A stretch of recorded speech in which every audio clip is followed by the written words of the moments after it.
Welcome to Rage You Nerd Sports, because it's Tuesday and it's sports day, and that's just what we do. I am Mr. Cack. Hello. And I am joined by the lovely, the wonderful, the absent for 2 whole weeks, Reno. Hello. I'm just grooving at some chill wave right now. Oh my gosh! Let's say it's like you keep playing this stuff, and I might just slink back in this chair and take a nap. I forgot to turn on all my lights, man. Oh, there we go. I got green, baby. Green lights. You know what that means? That means we got to talk about a team in green today. Fly, Eagles, fly! Fly to Tankville. Fly, Eagles, fly! Reno, how you been, buddy? Doing well, man. Glad to be back. I'm glad to have you back. Had a nice little holiday. Hope you did too. Oh, you know, it was good. It was good to see people and as responsible means as possible in these trying times. But no, man, it was good. It was good, you know. Just chilled. Just got to relax a little bit. I got to eat some food. I'll tell you one thing. Christmas as a parent of a young child, so my daughter's 4, is probably one of the coolest times to be a parent. Like, Christmas, the gift side and like the magicness of it all loses. But the reason for the season, yeah, I got that. But like the Christmas commercialized side kind of tanks after a certain age. Because like from like 18 on, maybe even before that, all I've been getting for Christmas are like, here's an envelope full of cash, which I do appreciate. I am not here to criticize that. Or here's a check from your grandparents. Again, not to criticize that, but it's just like, it's a monetary transaction. It's like, whatever. But a 4-year-old who's like, comes in to check that Santa ate some cookies and that fat son of a bitch did eat some cookies. We also left him a Dr. Pepper because Santa does not like milk. We needed to change it up, right? Santa also didn't trust that milk sitting out for an hour or so was going to be something Santa wanted to drink. But a Dr. Pepper, different story. She even was like, well, can we leave carrots for the reindeers? And I'm just like, you precious angel. Like, never grow up. Of course we can leave carrots for the reindeers. Yeah, Santa was not excited about that part. But, I don't know, it's just, it hit different this year, and I appreciate it. It was fun. It'll be cool once the boy gets a little bit older and starts to process things the same. But that little chunk, man, he has like, they're not long, they're thick. He has thick feet, man. He has like caveman feet. I don't understand where these guys, like, his feet look like they have an insulation of rubber surround. It's like he's wearing shoes already. Like, it's the weirdest thing when we put him in shoes. I'm like, he's already wearing them. Why are we putting more shoes on him? So he's like a hobbit. I mean, hopefully that turns into, like, hopefully that's like a predictor that maybe he'll be big and burly and will be able to do something sports-wise. Otherwise, he's just going to have some awkward feet, man. I hate when you have those awkwardness things and you just can't make use of them. It's like people that had like big hands but then never developed like the rest of their body. They just have big hands and like, okay, there's a lot of, I've got a big hand. Yeah, there's a lot of cool jokes people will make throughout your life, but like the inverse is you just have big freaking hands and it's like that's not helping you at all. Now, if you had big hands and above 6 foot frame and were athletic, hey, there is a bright multi-million-dollar future potentially out there for you. Otherwise, you're just a big goofball with big hands. Man, we got sports stuff to talk about. So what I wanted to do, Reno, is I wanted to hammer through some sports, hopefully get done with sports in a timely fashion, and then I want to stop the stream, restart the stream, and talk Mandalorian. Da da da da da da.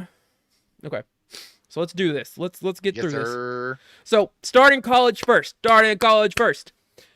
I wish Rooster was here because his Buckeyes have made the championships versus Alabama. Now, one of these teams, Reno, talking heads leading up to the semifinals games, would have told you deserve to be in the spot they're in right now. The other one, maybe not as much, or would at least have some criticism about their even making it into the top 4. And some people would say they were the 11th ranked team in the nation.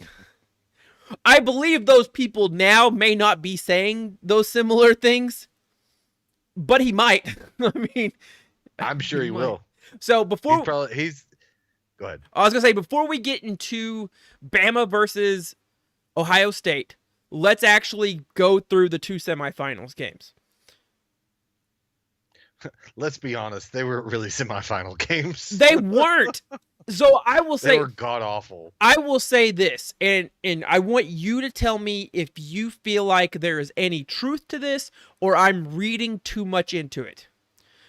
I don't think Bama thought, I don't think Nick Saban thought the second game was going to go at least in the situation it did. Now, he may have thought Clemson would beat the fire out of Ohio State, or he at least thought Clemson would beat Ohio State. So I think in his own effort to be a gentleman and maybe add more fuel to the Ohio State doesn't belong here thing is instead of, going full throttle to blow out Notre Dame, I think he kind of eased up on them. I don't think they went for the throat in the second half, man. I think they could have easily. That's what's bad is they didn't have to. I know. It never felt like he's like, all right, come rest. Yeah. So it's probably more of that, right? It's probably more there's no reason to blow them out. Like, what? That doesn't serve us any higher function. It's Nick Saban, so like everything he does is calculated. So like, I get it. But when I saw them, especially when Notre Dame came back and scored that late touchdown, it's like they don't have a chance, but they feel like they have a chance. And maybe people that care about Notre Dame feel like they have a chance. But like at no time was anyone like, up, here it comes. It's Nick Saban's just like, okay, you could score another touchdown. That's fine. I don't care. Like, it's just whatever. Yeah. We're going to win. Like, if I need to, I'll go back out there and score again. And part of me wanted to believe that's because doing that, keeping Notre Dame, keeping your top 3 teams at the time in a situation where it looked like they belong, and then having that 4th team get blown out, which I think people thought would be what would happen to Ohio State.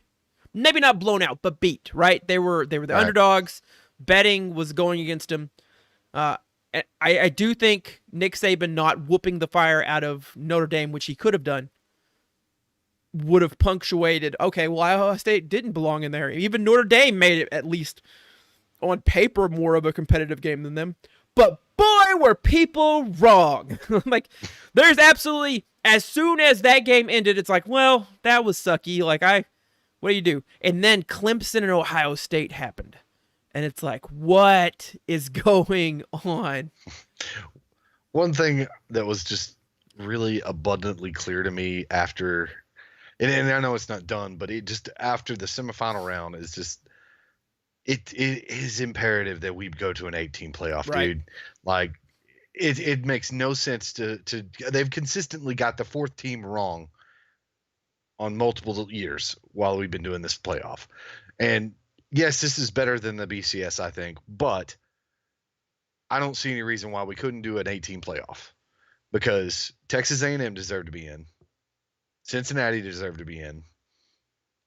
I don't remember who else was in the top 8, to be honest with you, but regardless, you would get the better team and you would have the top 4 regardless of your picking, right? Because the play-in game would determine who was best, right? Okay, so you tell me what you think of. So if we did your model based on how these rankings came out, here are the matchups. You tell me what you think. It would have been number 1 seed Bama versus 8 seed Cincinnati. I think Bama blows them out, but boy, am I so interested to see. Yeah, because that's a dramatic game. Because this is, hey, Cincinnati, here's your shot. You go up against number 1 in the nation. Here you go. Like, it's and I like that because it gives the opportunity for those small schools who like UCF and Cincinnati this year that don't get no respect because they're not in a Power 5 conference. That gives them a chance to put their money where their mouth is. Agreed. And I like that.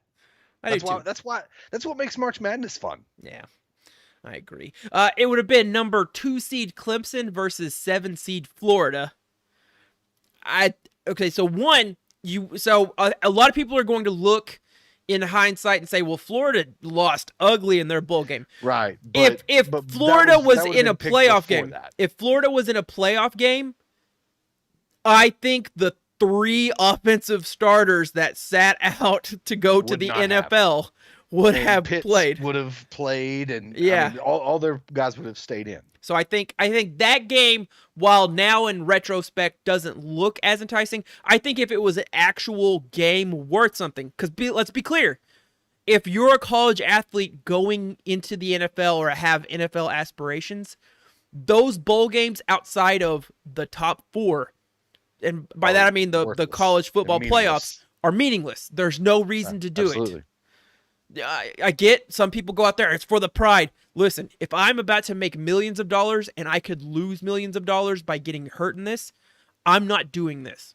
Yeah, it makes total sense if you're If you're fixing to go make the big bucks, I mean, Yeah. why would you risk it? Number 3, Ohio State versus number 6, Oklahoma. And that Oklahoma team looking pretty dang hot right now. Granted, I think Ohio State would have beat the bricks off of them too. Oh, I think so too. Yeah. But I still would have liked to see it. Now, here is one that I think would legitimately been a very interesting matchup. Number 4, Notre Dame versus number 5, Texas A&M. Yeah, everybody would want to see that. I think especially now after Texas A&M gets snubbed, like everybody would have loved to see this game. Who's the better? Yeah. Who deserves to be there, right? And I think what you do, and you tell me if you think I'm wrong on this. Bama beats Cincinnati.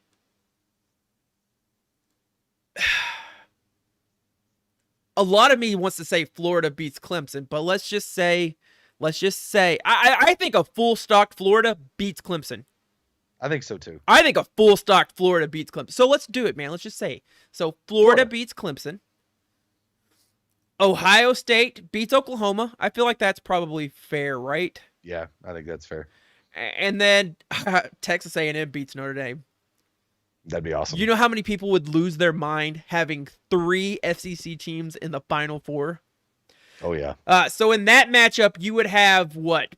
Bama versus... Florida? Bama versus... Would it be Bama versus Florida? Yeah. Well, and then 1 and 8. Ohio State versus... Well, I guess if you did it A&M? in 2-7. Depends Yeah. on how you had it structured. Yeah, out, so but I think that's right. some pairing like that. It would either be Bama versus Florida or Bama versus A&M. And then the inverse would be Florida versus Ohio State, which is just already designed for success storyline-wise, right? Because you have the Urban Meyer Bowl. And they already show him a shit ton as it is. So you would have plenty of Urban Meyer sitting there, and then like Urban Meyer talking in his like boat, and then like there's like a shirtless dude behind him, and it's very clear that Urban Meyer's maybe smoking pot in his old age and probably going through a midlife crisis. Probably. So you'd either have Ohio State versus A&M, which is a really good matchup, or Ohio State versus Florida, another really good matchup. And I think ultimately what you get probably the same 2 to finish it, which I guess is an argument against having more teams if it's still going to wind up being the same 2.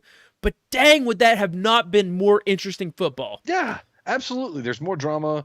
You get more football, and you also give everyone a fair chance. And I like when people tell me, well, that invalidates the regular season because that's how March Madness is. And I want to say, no, it doesn't. Because listen, if it's 8 teams, yes, there's probably going to be a team with a loss, maybe 2 from the SEC that makes it in. But guess what? That's a pretty tough ask to get from a team, right? Yeah. Only to get 1 to 2 losses, which, I mean, there were several teams that had that this year, but your chances would be better than if it stays at 4. and so let's look at, it's the final rankings. Let's see if I can get it. So this is the top 8 from last season. And just to see if maybe this would have been more compelling than what we got. You would have had number 1 seed LSU versus Wisconsin at 8. I think that's a really Burrow bandwagon in 2019 would have rolled over, but I still. So that would have been a Burrow Bowl is what that would have been. Ohio State versus Baylor, which was 11-2 last season. I think that's interesting. Clemson versus Oregon, which I would love to watch Clemson destroy Oregon. And then, that would be great. And then Oklahoma versus Georgia. I think what you're going to find through a lot of these is one of the most compelling first round matchups is always going to be that 4 versus 5 seed. Yep. And I would just like to see it play out because I think that's where you have like the most legitimate gripe at, right? You want to see, maybe that's all I want. Maybe I want to see a play-in game between the 4th and 5th seed. I was just thinking the the same thing. Like if you don't go to 8 teams, give us a play-in game. Give us a wild card game where 4 and 5 duke it out for the final spot. Yeah, I mean, that would have been intense. Like you have Georgia versus Oklahoma. That I think you get a little bit wacky with that. Let's you could even put the stipulation on it. Like if they're clearly like the better team, as in their record is better than the next team, then you don't necessarily have to have a play-in game. But if they have the same record like Notre Dame and Texas A&M, then have a play-in game. Yeah. Okay, so the last time I'll go back in time, 2018 season. Number 1 Bama versus number 8 UCF. I think this was their national championship year. National championship year, yeah. Number 2 Clemson versus Michigan, and man, that would have been so sweet to watch Michigan get tore apart. Yeah, Harbaugh would have gotten. Oh, that probably fired. Yeah, probably would have been fired. Number 3 Notre Dame versus number 6 Ohio State. Ooh, that would have been ugly, because that was the year that Bama beat the bricks off of Notre Dame, right? Notre Dame. No, that was the year Clemson beat the bricks off Notre Dame. Apologies. Oh, it was that other year that Notre Dame got their butt kicked. Yeah, again. Yeah. Have you seen the bowl record with Brian Kelly? Oh yeah, It's like 0-6. It's not good. And then you would have had number 4 Oklahoma versus number 5 Georgia. We could have had a rivalry of the ages between Oklahoma and Georgia battling each other to make it into the semifinals for almost 3 years. I don't know, man. Now I'm interested. 2017, would it have been Oklahoma Georgia again? Been funny if it was. Alabama versus Ohio State would have been the 4 and 5 matchup of 2017. Now that would have been interesting. Number 1 Clemson versus USC. Number 2 Oklahoma versus Wisconsin. I think there's a lot of intrigue, and I think that would have been an upset. Number 3 Georgia versus it would have been Oklahoma versus Auburn. And they would have steamrolled Auburn. And then, so that would have been number 3 Georgia versus Wisconsin. Yeah. I think that would have been I think it would have been an upset. I think Wisconsin that year would have been the upset for whoever they played if it wasn't Clemson or Bama. Yeah. And I don't even think Bama was that strong that year either, honestly. Okay. Yeah, no, I think it's interesting. I would love to see it. We'll never see it. We will see it, but it's going to take too long. It's going to take too long to get there. It's going to take way too long. Yeah. Okay. So I guess before we move on to Bama versus Buckeyes, I said that like half an hour ago. 23 minutes to be exact. Justin Fields versus Trevor Lawrence. Now, I think there were a lot of people that saw this game and its result and the story of Justin Fields in the game. And some people, I think, in their hearts were swayed and asked the question, is Justin Fields deserving of to be the number 1 pick in the draft? I think he definitely helped his chances, and he'll really help his chances if they end up beating Bama. So I think, and I feel very honest about this thought, I think Justin Fields is not I think Trevor Lawrence is hands down the number 1 pick in this draft. I think if anyone was swayed, they are not an NFL scout and or an NFL executive for a reason. And that's fine. like I get it, man. I get it. Like if you're Justin Fields supporter, or if you're Justin Fields himself, or if you're just someone that wanted there to be conversation. So if you're ESPN, you love the fact that not only did Justin Fields play phenomenally, but he got speared in the side with a helmet and kept playing. So you get to see his grit and toughness, which is always a question mark that everyone has. Like, well, how are they going to take a hit in the NFL? That dude took an illegal hit in college football and kept playing on the biggest stage of his current career, getting vengeance against a team, blowing their ass out. So I think what Justin Fields did is he solidified himself as the number 2 quarterback to go off the board. Now, I think the Jets will definitely mess up their pick, so I'm not going to say he is the definitive number 2 pick, because unfortunately the Jets pick second, and they will find a way. The Jets will be the Jets. The Jets will be the Jets. Reno reminded me this earlier in the year, and he was correct. Uh,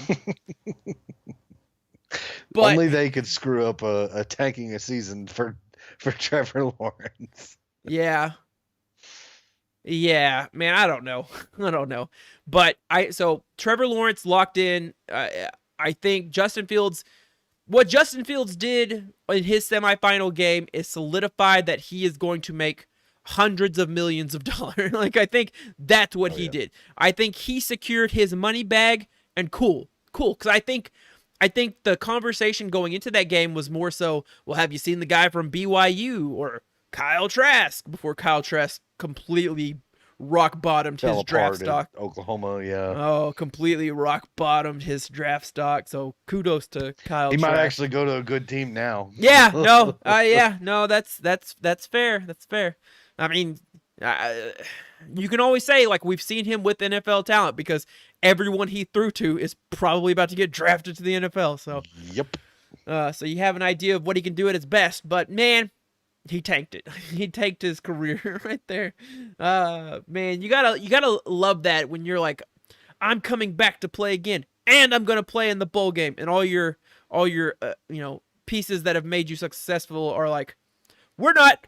Deuces. We're out. See ya. Okay. You get stuck holding the torch there. You get stuck looking like, an awful quarterback on a national stage, but and potentially getting hurt. Like, you could get crushed in that game. So yeah, I think Justin Fields has done a great job of that. Now, this matchup also has intriguing quarterbacks. Mac Jones has a chance to continue upping his draft stock. I don't think Justin Fields, unless he just literally craps himself in this game and, like, throws the football and, like, beheads his coach, I don't think there's anything he does that, like, lowers his draft stock. I think he's solidified that he should probably be the second quarterback off the board if you're a competent team that is in need of a quarterback. But I think Mac Jones has an argument to make and to prove. But his running mate, Devonta Smith, just recently won the Heisman. Third receiver. I was kind of surprised by that. Third receiver to ever win the Heisman. First one since Charles Woodson.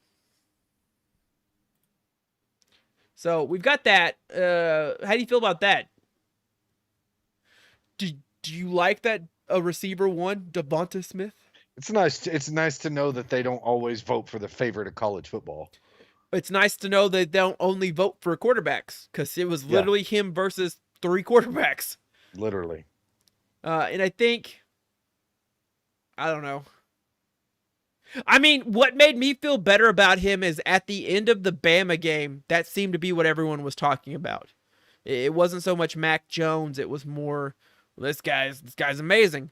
And I thought, like, man, they keep giving that running back the ball a lot. I'm like, are they trying to tank their receivers? Like, potential chance? Which, granted, the voting happened before that point. But still, you kind of feel like maybe there's some sway there. But no, I think it's cool. I think it's cool that it wasn't a quarterback. I think that's nice. Maybe more quarterbacks shouldn't win Great this. change of pace, man. Yeah. So, I mean, he makes heck of a weapon. I think you can make a pretty clear argument. If you had him on your team, you get better. I agree. So, Bama versus Buckeyes. What are you thinking, Reno? Who do you think wins this game? Man, I think it's going to be a close one. I really do. But I'm going to pick Bama on this one. I think that's fair. Like I think they've got too many weapons offensively. I think they can be pretty stubborn defensively. I don't think Ohio State will go down without a fight, though. I think they'll make it interesting for sure. So my question, or I guess my questions surrounding this game are, listen, you can't undersell that I'm pretty sure Justin Fields got smacked with a sledgehammer in his exposed ribs, because that guy was not wearing the little protective vest, flak jacket or whatever you want to call it, before halftime. But after halftime, that man came out looking like Iron Man. So I think there's probably a lot that he's going to have to kind of recoup from that. Hopefully no, like, big damage. I've heard some talking heads on the radio be like, well, it's going to be really hard to play with like 14 broken ribs, which as soon as I saw that hit, I'm like, I think he just broke a rib. Like, I don't know how you couldn't, man. That guy ducked his head and literally threw it in there. He did a 1990s onward or downward, like 1990s to the inception of football tackle. Legal back in the day, but like he could have paralyzed himself and he could have destroyed Justin Fields. So I think Justin has potentially that to overcome. I'm gonna go with Bama too. I just think they're that much better than every team. Yeah, I think so too. But would it surprise me if Ohio State came out and made it competitive or even won? Not really, right? And if you want to be an edgelord about it, be kind of crappy about it, Bama's played a more grueling and longer schedule. Ohio State is now where most teams get to where they start clicking.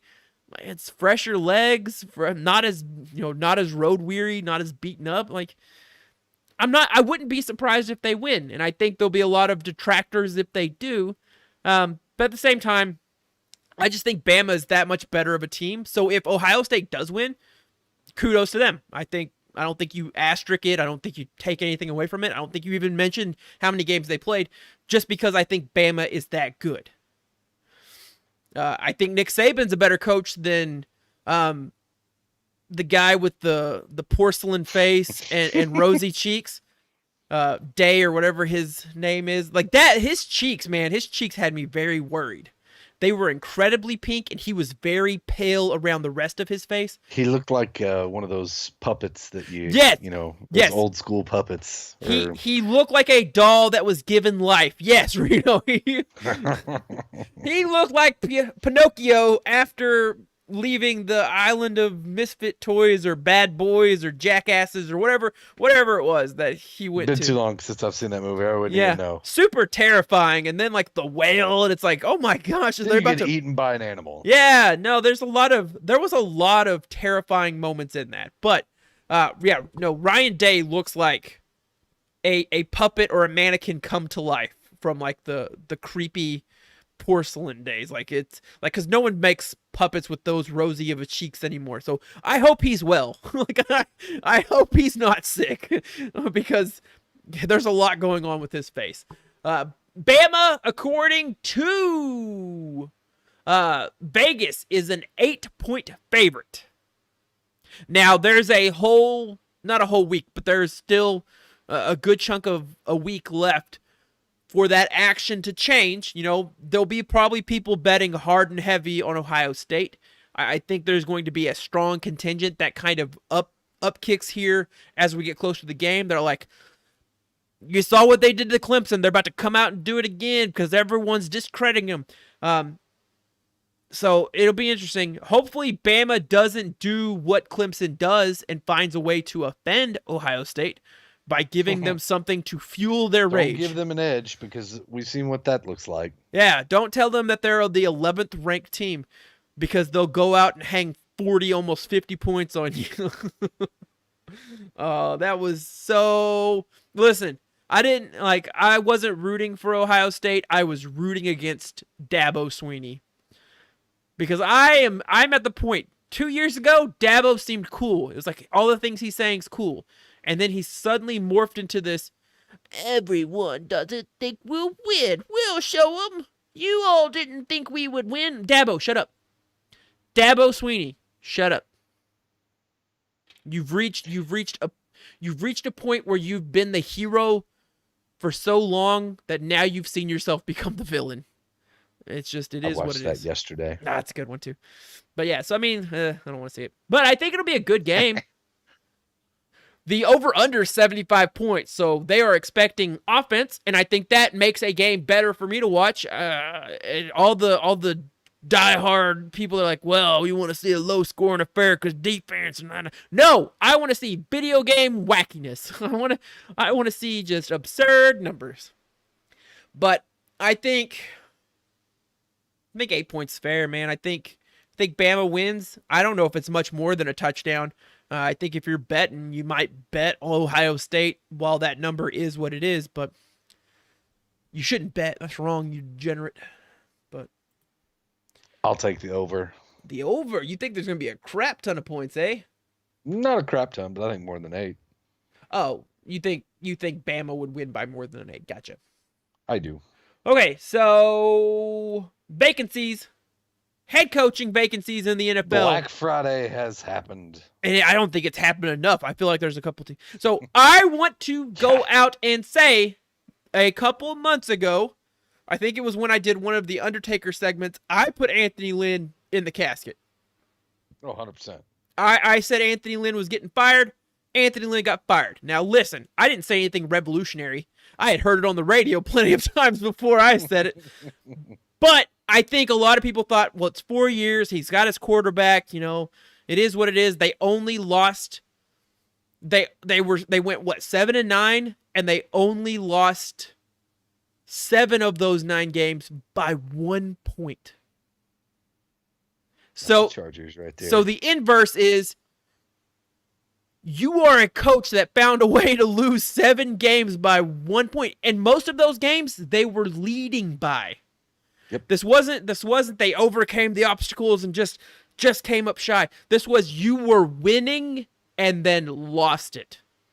This is like Atlanta Falcons fashion. Yes. But they acted much quicker on the tomfoolery. So you've got 6 openings. You have the Atlanta Falcons, the Detroit Lions, the Houston Texans, the LA Chargers, the New York Jets, and oh no, Jacksonville Jaguars. Yeah, I was going to say Jacksonville Jaguars. So it almost feels like a done deal that Jacksonville is getting Urban Meyer. Would you think that Urban Meyer, with no NFL experience, is the right fit for any of these vacancies? And if so, is the best fit Jacksonville? Man, I think Urban Meyer is going to have a hard time going from college to NFL. Just like Saban had a hard time going to the NFL. It's not the same kind of animal. You know, in college, you can really pull that come together as a team kind of thing. But, in the NFL, it's a different kind of animal because these guys are getting paid millions of dollars and will, hold out for contracts and various other things. So I don't know. I don't see him being a good fit in the NFL. Okay. I think Jacksonville is a younger team. I think Jacksonville or LA Chargers are probably the best fits. If Urban Meyer's coming back, I think those are 2 of the best fits because you kind of want to plug him in with a younger team because they might be more receptive to potentially how he coaches. Granted, I'm not a big study of Urban Meyer, so I don't know how he treated his teams. I don't know if he was a CEO type. I don't know if he was super hands-on. I don't know if he'd come out and be more like Pete Carroll or if he'd come out and be more like Freddie Kitchens, who literally treated his team like a college football team and they hated it. So, which is why he wasn't coaching the Browns after last season. So I think it's interesting. I think a lot of people are going to throw money at him. I think he does end up in the league this year. If he doesn't end up in the league this year, then he's not ending up in the league at all. I agree. Because you have the LA Chargers, which is a team that already has a quarterback in place that you can look at and say, yeah, I can handle that. Or you have Jacksonville Jaguars, who have a Shellnut first round pick. Will have Trevor Lawrence. The offensive line wasn't terrible. I mean, they had James Robinson come out of nowhere and be a very effective running back. And then your receiving core, while not the most standout, is not terrible. Shellnut came in the second. I think he was a second round pick or a first round pick. So I mean, you have a receiver up there. You have Shark. You have Conley. You have a couple of receiving options that aren't bad talents, not world beaters. So you probably still need a world beating number one. But I mean, you got some talented pieces to work with. The defense is bad. You kind of have to figure out the defense. Defense is real bad. LA Chargers already has a defense. So I think whoever takes on that job, it's going to be a beautiful fit for them. And if they don't succeed, it's going to be tough sledding for them because that team is built to win now. Teams that aren't built to win now, Detroit Lions, the Jets, the Atlanta Falcons. All of these have questions at quarterback and quarterbacks that maybe you don't feel comfortable going with. Out of those three teams, I think Matthew Stafford is the best quarterback. I think Matt Ryan is the most likely to leave. I think there's a lot of question marks as to what to do with Sam Darnold. And then, dude, everybody has a different opinion about it too. It's just going to come down to what the Jets want to do with him. Yeah, it's going to come down to whatever the coach wants and whatever the GM they eventually get in there. Then you also have the Houston Texans, which are interesting. In some regards, probably a mid-tier, middle of the pack out of these six type jobs to land in because you have Deshaun Watson. But you could also argue probably the worst job to take because you have a declining defense, you have an offense that's not really, your best receiver is Will Fuller, and he's probably going to be injured. Your second best receiver or on the steroids, which then leads to your second best receiver, which is Brandon Cooks, which is old. And then you got some of these young pieces, but I mean they're not true number one receivers. Right. Your running back situation is awful. Your defense is pretty old and probably about to crap out. And JJ Watt's probably not sticking around. You'll probably see him get cut because it'll help them financially because they won't take a salary hit if they cut him during the offseason, which is probably likely because he almost punched the previous coach. So, he may not. He apologized. How scary would it be to be punched by JJ Watt? I wouldn't know because I'd be dead after the fact. That would be so scary. I'd be dead. He would cave in my skull, that big monster of a man. And you have no draft picks until the third round. So, it's rough. It's rough. So it'll be interesting to see. You're going to have to get somebody that's going to be really active in free agency and making some trades and stuff because I don't think what they got is going to be enough. Well, the Chargers, on the other hand, have let people know that they're interviewing Jason Garrett for their position. So, ayo, they're about to I'd be with them. Rocket to the moon. All right. WFT redemption stories. So I don't even want to talk about the Redskins as a football team, even though they have Cam Curl, who was a former Razorback, who is just got picked for, I think, rookie of the year candidate.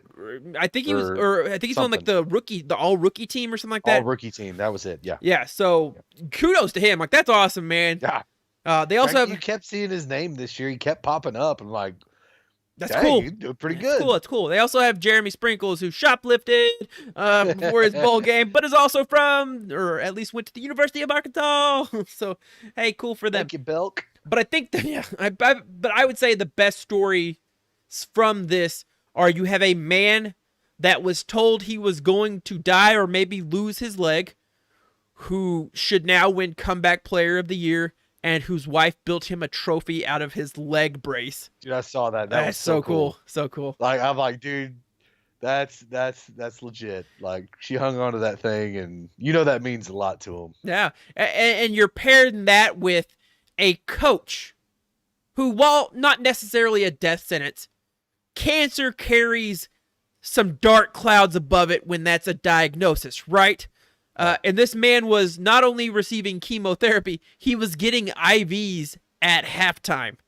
So, for as much as you want to crap on either the NFC East or you want to look at Dan Snyder and his awful handling of everything he's ever touched while owner of this organization, you want to talk about them losing their team name and going with a stupid Washington football team approach, which I think people actually like now. All that aside, you have these two men, and it's really cool that they are representing the NFC East, and it's probably the best story to come out of the NFC East. It's probably the best case scenario for the NFC East, honestly, because whoever team was going in was probably going to be slaughtered. So, Oh, absolutely. at least this team with the best defense out of all of the 4 teams probably won't be beaten as bad. So maybe they'll make a show of it.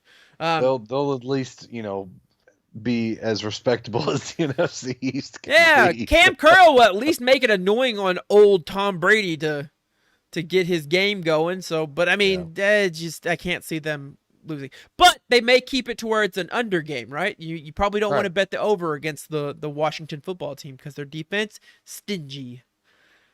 But so I think it's awesome. So kudos to those 2 guys. I think that's an amazing story that maybe doesn't get talked about enough. And if any way possible, Alex Smith does not win Comeback Player of the Year, I will riot. that trophy should be I will invalidated. riot for him. That award should just be invalidated at that point. It should be done. They should retire it and then give Alex Smith whatever trophy he wants.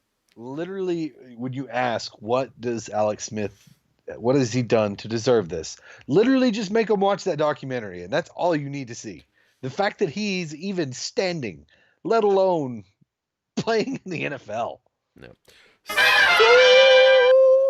The playoffs. Oh, that was a bad burp.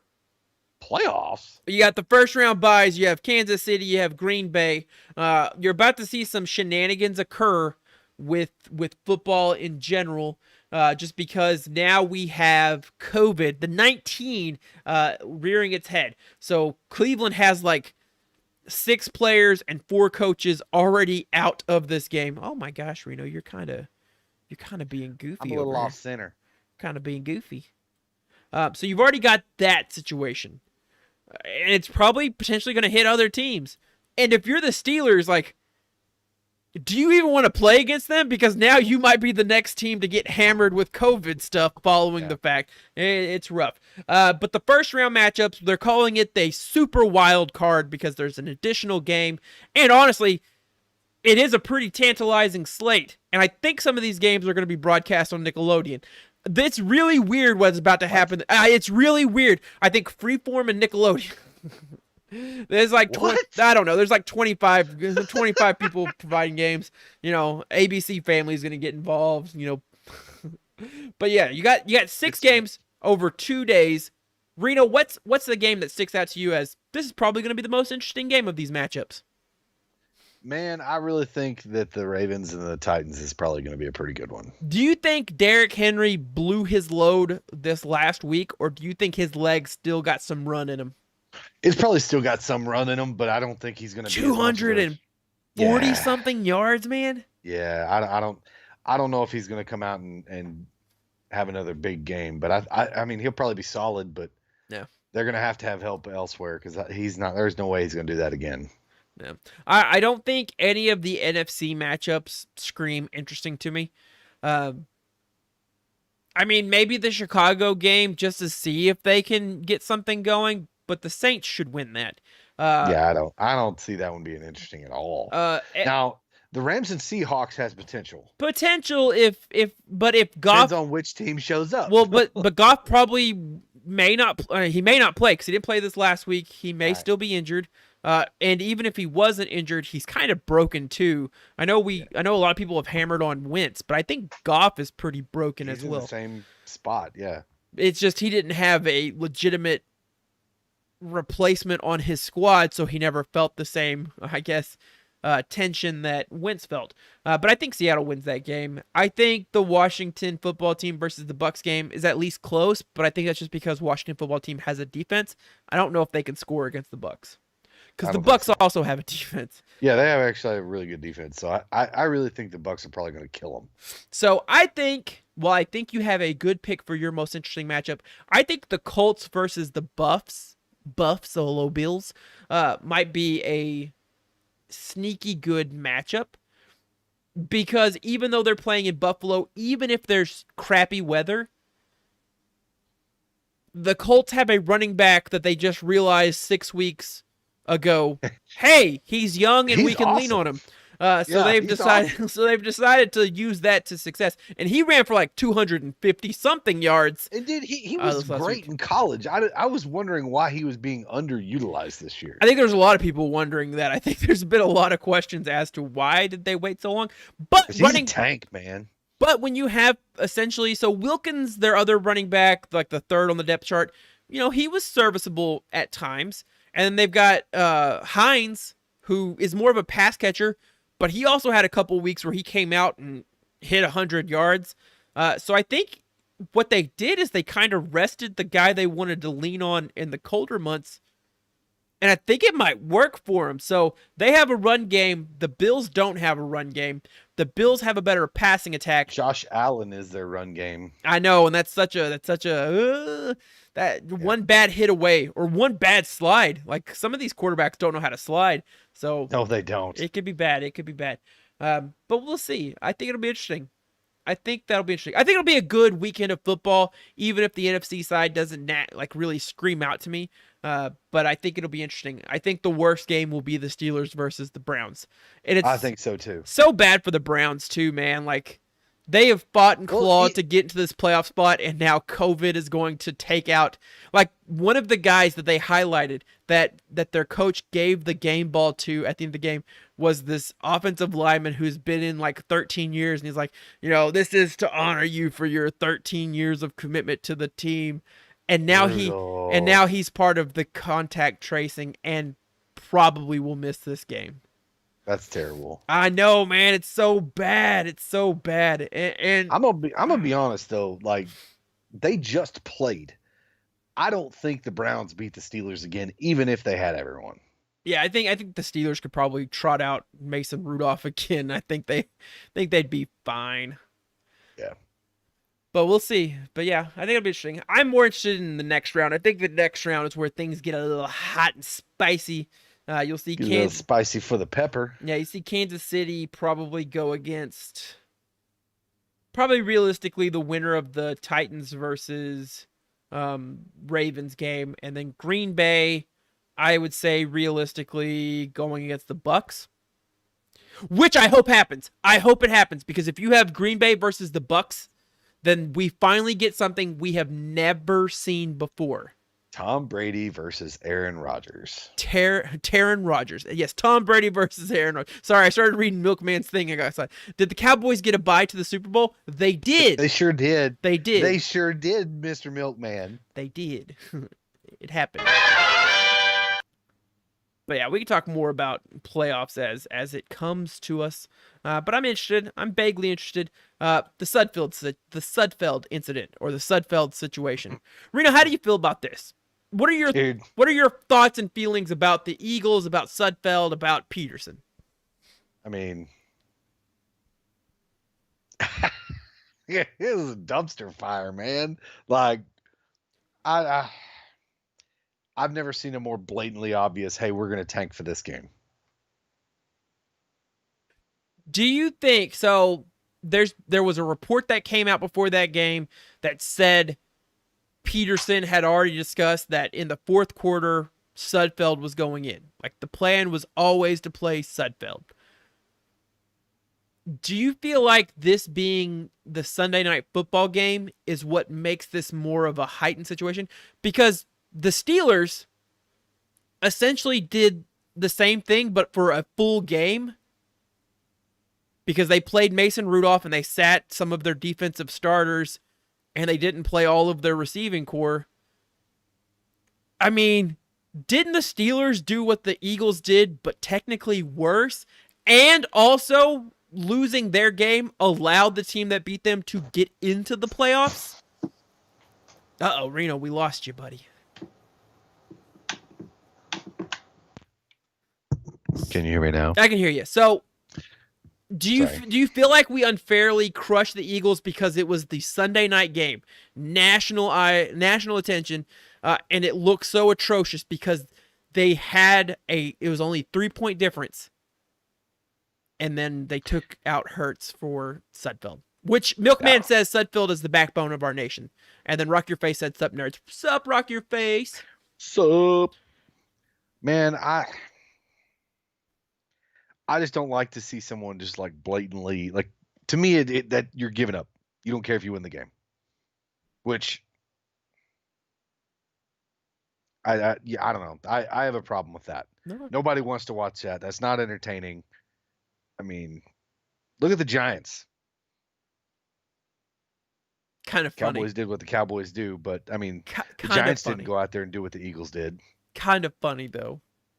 Also, and I've heard this too from some radio people. And Ruck Your Face says no, burn the Eagles down. So Ruck Your Face is over the Eagles. I would say this, right? Like I hate the Eagles. I think biased. I think the Giants have a legitimate talking point if they weren't 6-10. I feel like so much sympathy can go out to a team with a losing record. It's like, okay, we get it, you're upset, but had Evan Ingram not dropped a touchdown, you wouldn't have had to worry about this being a deciding factor. You would have just been in. Yep. So, I don't know. I think this being the Sunday Night Football game made it more atrocious than what it really was. Because again, the Steelers did it from jump. We thought the Buffalo Bills were going to do it from jump. Because technically, but they were already playoff locks though. Yeah. I mean, I guess the inverse is the Eagles were already locked out of the playoffs. So I mean, like, what are they playing for? Like, what is their true motivation? So with the Giants. Anyways, so people. There's been some reports, some leaked information that some of those Eagles had to be held back from going after their coach.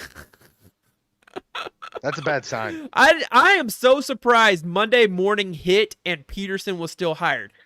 I'm gonna be honest with you. I thought the same thing. I thought he was going to be on the list of all these guys that are getting fired, especially after Wentz came out and said that there's no saving their relationship and it's done. The Giants are trash. The Eagles clearly tanking for a better pick is sort of fucked up. And is it even that much better of a pick? I mean, like, what is the huge, like, what have they opened the doors for between the 9th pick and the 6th pick? Because they screwed up their pick last year, right? They took like the sixth best receiver at like the 2nd best receiver spot. It's like they don't know what they're doing anyways. It doesn't matter what spot they're picking. It's all garbage anyways. They don't even know who their quarterback is. And I think when you have Jalen Hurts going a whopping 7-20 for like 40 yards, boy, do you feel like you found your new savior, eh? So I think that team's about to implode. I think not firing Peterson, because I thought Peterson should have been fired before this point. I thought Peterson, from all of his stupid, we're playing for a tie, or going for 2 every chance we get, I thought that alone was enough to have him fired. I thought his lack of figuring out what to do with a broken Wentz should have had him fired.